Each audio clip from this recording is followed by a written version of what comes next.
Before you begin, remove the top cover. Removal. Using minimal force, lift the locking bar up on the sensor board ZIF connector and disconnect the sensor board ribbon cable from the system board. Remove the 2.5mm P1 Phillips-head screw that secures the sensor board to the base enclosure. Lift the sensor board off of the alignment pin and slide it out from under the retention clip on the base enclosure. Replacement.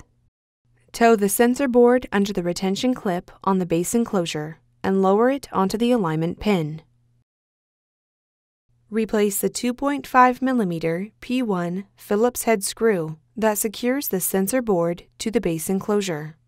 Insert the sensor board ribbon cable into the sensor board ZIF connector on the system board and press the locking bar down to lock the cable into place.